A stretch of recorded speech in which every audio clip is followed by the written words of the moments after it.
साथियों, आज का मेरा टाइटल है ज़िंदगी जीने का तरीका। ज़िंदगी जीने का कोई तरीका नहीं है। जैसे मैं कोई शब्द बोलूँ, आप उसका विश्लेषण करने लग जाएं, तब से तो ज़िंदगी निकल जाएगी। जैसे कि अब मैं दूसरा शब्द बोलूँगी तो आप उसमें विचार करने लग जाएंगे, पहला वाला तो छूट जाएगा। जैसे कोई पक्षी हो जाकर के पिंजरे में कैद हो जाए और बोले कि मेरा जीवन का उद्देश्य तो मुक्ति है। यहाँ जीवन का उद्देश्य मुक्ति से तात्पर्य है कि आप जो काम कर रहे हैं उससे आपको भी शांति मिले, आपको भी खुशी मिले और अगले इंसान को भी उससे कुछ लाभ हो, तो उसे बोलते हैं कर्म करना। श्रीमद् भागवत गीता में भी कहा गया है कि हे अर्जुन, तू कर्म कर, फल की चिंता मत कर। यानी कि हमारा जो काम है कर्म करना, यदि हम अच्छे कर्म कर रहे हैं तो उसका फल हमें अवश्य मिलेगा। तो हमारा जो केंद्र है वो मन है। यदि कहा जाता है कि आप अच्छे से 3-4 साल पढ़ के कोई एग्ज़ाम क्लियर कर लीजिए या फिर 1-2 साल मेहनत कर लीजिए, आपकी ज़िंदगी अच्छी हो जाएगी। यदि आप लाइफ में आज शांति से नहीं है तो भविष्य में कैसे कल्पना कर सकते हैं कि कल हमें शांति मिल सकती है। तो आप कोई भी काम कर रहे हैं तो उसमें अपने आप को समर्पित कर दो उस काम के लिए। आपके पास जो आपके मेन काम है उसे करने के बाद जितना भी टाइम बच रहा है उस काम को दे दीजिए, और जितना सोना ज़रूरी है केवल उतना ही सोइए। तो जब हम ऐसा करते हैं तो हमें कहीं ना कहीं उसका रिज़ल्ट क्या आएगा उससे हमें कोई उम्मीद नहीं रहेगी। पता है कि हमें ये सब्जेक्ट सिलेबस है, इतना एरिया कंप्लीट करना है और ये क्वेश्चन ऐसे मॉक टेस्ट देना, ये सब आप अपना कर्म कर रहे हैं। अब आपके कर्म का फल टाइम आने पर आएगा ना, जब आप एग्ज़ाम देंगे तभी तो उसका फल आएगा। तो हमारे हाथ में केवल कर्म करना है। जैसे हम आज खाना बना रहे हैं तो हमारा ध्यान केवल खाने में होना चाहिए। अब खाना कैसे बनेगा वो तो बनने के बाद पता चलेगा। हमारे हाथ में है अपना सबसे बेस्ट देना। तो मेरा कहने का मतलब है कि आज आप शांति से कोई भी काम कर रहे हैं, आपका मन शांत है, तो भविष्य में भी आप शांति कभी नहीं खोजेंगे। क्यों? क्योंकि आज आप शांत हैं तो भविष्य में भी शांत रहेंगे।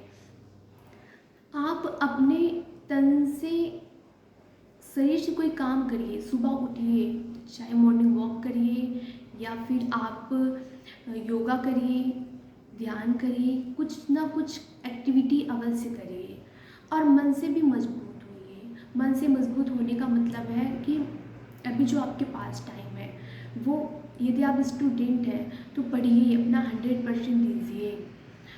क्यों? क्योंकि यदि आज आप पढ़ लेंगे तो भविष्य में आपको कोई प्रॉब्लम नहीं होगी। यदि जवानी में आप अपना काम अच्छे से नहीं कर रहे हैं तो भविष्य में आपको उस कर्म का जो आप नहीं कर रहे हैं, कहीं ना कहीं उसका परिणाम जब आएगा, आप छोटी मोटी जब नौकरी करोगे तब आपको पता लगेगा कि काश पहले ये काम कर लिया होता। काश छोड़िए, आज आपके पास जो है उसका उपयोग करिए और आज में ही जिए। क्या जब 70 साल के हो जाएंगे तब जिएंगे? कोई अच्छी किताब पढ़िए, वेदांत पढ़िए और आप श्रीमद् भागवत गीता की सुनिए। आप ऐसे, और अपने आप से आप मोटिवेट रहें। अपने आप से मोटिवेट का मतलब है कि जैसे हम कोई प्रॉब्लम होता है किसी को मोटिवेट करते हैं, तो उसी तरह से यदि आप अपने आप को भी मोटिवेट रखेंगे, उसके बाद अगले वाले इंसान को मोटिवेट करेंगे। मोटिवेट का मतलब है उस इंसान को उसकी सच्चाई दिखाइए। उसको ये मत बोलिए तू कर लेगा ना, ऐसा होगा नहीं। उसको उसकी सच्चाई दिखाइए कि आज का दिन तुम्हारे हाथ में है। चाहे तो आज का दिन अपनी इधर उधर कामों में लगा दो या फिर किसी की बुराइयां करने में लगा दो या फिर अपने भविष्य को संवार लो।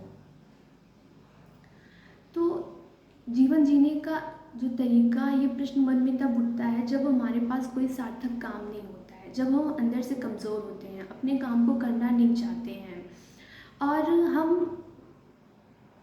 कोई हमें बोल दे कि तुम ये काम नहीं कर सकते हो, तो हम वहीं पे रुक जाते हैं। क्यों रुक जाते हैं? क्योंकि हम उस जो काम हम कर रहे हैं उसके प्रति हमारा कोई विश्वास नहीं है, हम बस किए जा रहे हैं। नहीं, अपना एक लक्ष्य निर्धारित करिए और उस पर अपना 100% दीजिए। यदि हम किसी काम के लिए हम अपना 100% देते हैं तो उसका जो रिज़ल्ट होता है वो भी बहुत बेहतरीन आता है।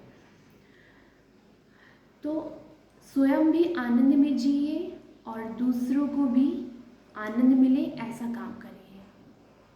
Thank you so much.